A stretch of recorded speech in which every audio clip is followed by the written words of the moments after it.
Okay, at first I welcome to my class. Hope all of you are very well. I'm also well, alhamdulillah. I hope that all of you are staying at home and following all the safety rules. Okay, this is my fourth class with you, and I am going to discuss a poem by W.B. Yeats, The Lake Isle of Innisfree. Okay, and I will suggest you to take the book with you and open the poem. Okay. W.B. Yeats, his full name is William Butler Yeats. He is an Irish poet, dramatist, and an essayist. He belonged to the 20th century literature. 20th century, he wrote modern poetry. William Butler Yeats, though he belonged to the 20th century, this poem is different from the modern poem because in this poem we find the touch of romanticism. We find some characteristics of romantic poetry. Okay, in this, William Butler Yeats, he was awarded Nobel Prize for his outstanding contribution to English literature. He is an Irish poet. You should know this. So, first of all, I'm going to read out the poems, then I will elaborately explain the poem. Okay? Now, listen attentively. I will arise and go now and go to Innesflek.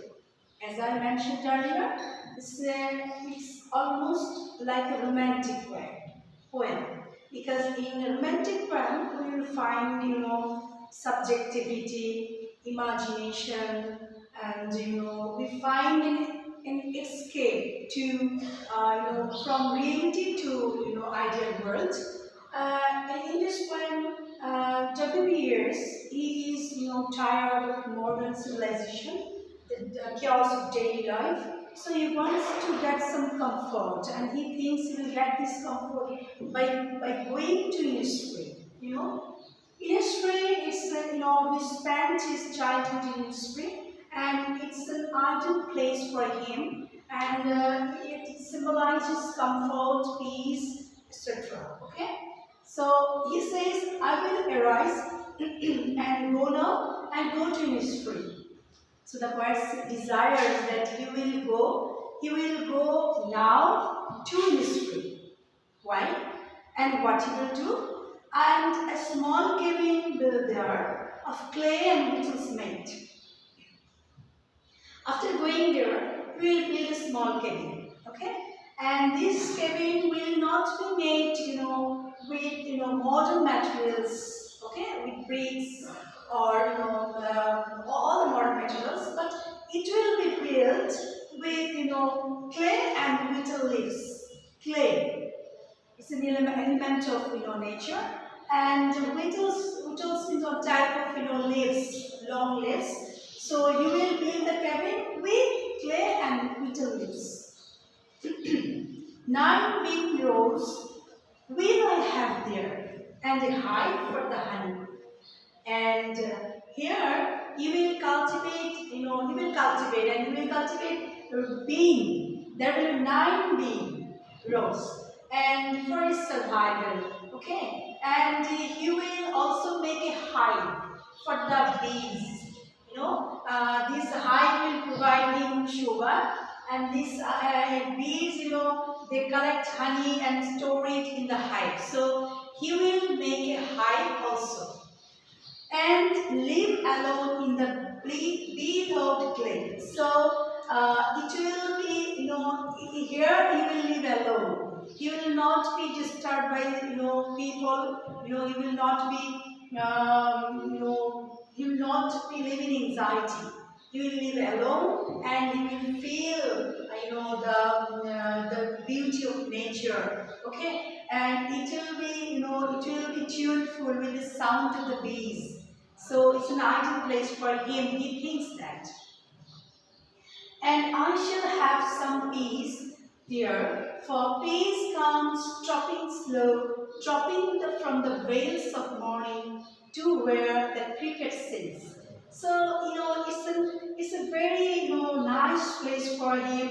Here he will get peace, and peace will come from the from the morning, and there will be cricket which will sing. Cricket is one kind of insect which buzzing sounds will provide him peace. Okay, he will be very happy there. Their midnights all a glimmer, and noon purple glow, and evenings full of the linnet wings. So here, midnight, there will be glimmering light at midnight, and at noon you will get the rosy touch, and in the evening will be full of the sounds of the linnet. Linnet is one kind of bird which makes very sweet sounds. So he says that after going there, he will enjoy the nature very comfortably. He will get peace. He will get pleasure, and all these things, and it will make his life very smooth. I will arise and go now, and there is a repetition, and in literature this is called anaphora. When a phrase or clause is repeated, this is called anaphora. So it emphasized his feelings. I will arise and go now, always night and day. I hear lake otter lapping with low sounds by the shore. So he says that the sounds of the water that is flowing makes a very smooth sound. It makes a very tuneful sound for him, and he feels very much pleasure. While I stand on the roadway or on the pavement way, I hear it in the deep heart school.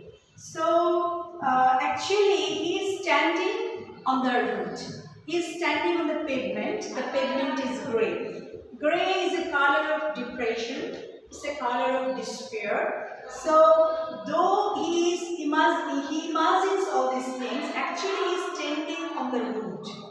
That is, in his imagination, he goes back to Innesflek, but in reality, contrast. He is in contrast because he is standing on the pavement. He is sitting or living in the town. So in his imagination, he imagines that he goes to Innesflek.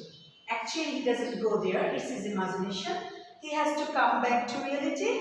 And it is natural that we cannot escape from reality. It's a part of our life. We have to face all the troubles, all the chaos, all the disturbance of the city life. Though we feel that we'll get comfort by escaping from this life, actually it is not possible at all. So the tendency to escape from reality to ideal world, this is the prominent feature of the romantic poetry that we find here. Okay. So I have just elaborately explained this poem, and I hope that all of you have understood. And from the poem, there is 10 marks for summary, and for theme there is 8 marks. So this item is very important, and you have to study all the poems that in your syllabus that are in your book. Okay. And in this poem, if I want to say what is the theme of the poem, what can we say? So what is the main theme? Theme and summary is different from summary. It sums up the whole ideas, but theme it takes the gist of the poem. Okay. So if I want to say that what is the theme of the poem, then you can say that here the poet wants to go to Innesflek to get some peace, some pleasure, because he wants to get relief from the anxiety of the modern world. And he will build a house with clay and metal, and will cultivate vegetables, and he will get comfort and happiness in that living in the lap of nature. but he cannot stay there permanently. So it may be the theme of the poem, that the poet tries to go, imagines to go, but he cannot. He cannot avoid the reality. So I hope that you will read the difficult word meanings from the poem.